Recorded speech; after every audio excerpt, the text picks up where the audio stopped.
Scripture readings given to us in the Mass today invite us to consider that which is at the heart of human life, the experience of marriage and family.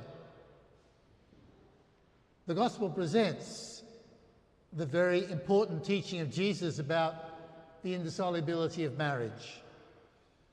In responding to the question from the Pharisees, the reference point that Jesus makes is that of the plan and intention of God the Creator. Thus, when asked about the matter of divorce, he refers back to the book of Genesis, proposing that his hearers consider as a starting point what was God's original plan for human life. This is a very important point of departure for us too today when we consider the many complex issues surrounding human sexuality, marriage and family. Our initial response can be to consider the immediate human situation. In our consciousness of people's struggles, we can be moved by natural feelings of empathy, of sympathy. And this is fully understandable. Jesus moves, though, not from the human experience, but from a consideration of the wise and provident intentions of the Creator. So what is being proposed here is to approach the question of marriage by first considering what is given to us in divine revelation. And it's upon this foundation then that we can approach individual particular situations. Now, this approach I know is very difficult for many people today. And when there is not a strong and trusting faith, this approach can sometimes be seen as cold and inhuman.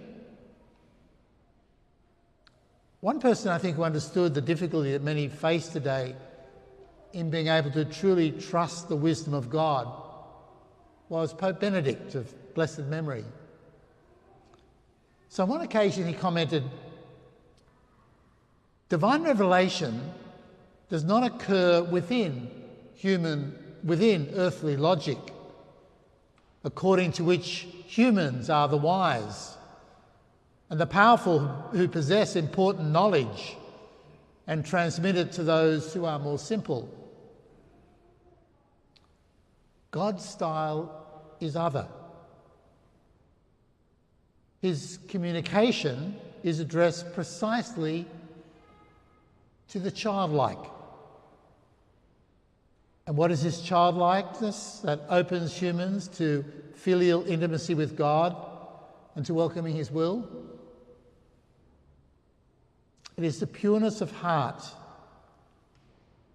that allows us to recognise the face of God in Jesus Christ. It is in keeping our hearts as simple as those of children,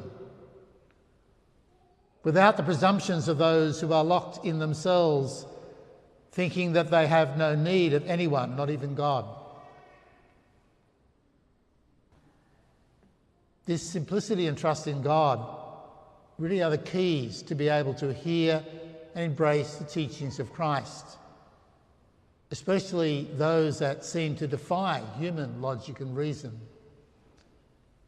In the Gospel today, Jesus urged his disciples to learn, to become like little children. God has ordained marriage as the normal path for human life. And human sexuality is the gift for the sake of marriage and is oriented towards ensuring the unity of a couple and the procreation of children.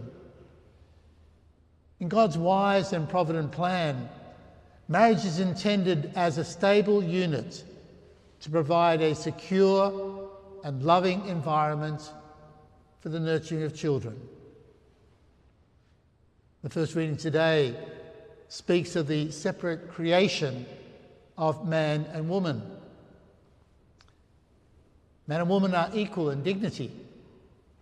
At the same time, the wisdom of the Creator invested man and woman with complementary characteristics. Pope St. John Paul II is renowned for his profound insights on the text of Genesis. His teaching, known commonly as the theology of the body, has really made a revolutionary contribution to the way the Church speaks about sexuality, marriage and family. So the Pope says about this account of the creation of woman that we read today, he says this: in the mystery of creation, the woman is given to the man. On his part, in receiving her as a gift in the full truth of her person and femininity, man thereby enriches her. At the same time, he too is enriched by this mutual relationship. The man is enriched not only through her, who gives him her own person and femininity, but also through the gift of himself. The man's giving of himself in response to that of the woman enriches himself. It manifests as a specific essence of his masculinity, which through the reality of the body and of sex reaches the deep recesses of the possession of self. Thanks to this, he is capable of giving himself and of receiving the other's gift. In this lies the mystery of marriage, as being a union forged in complementarity. Marriage is, in Pope St. John Paul II's teaching, grounded in a mutual giving of self. So today the readings of the Mass invite us to contemplate the intentions of God for human life, which is lived in and through marriage and family.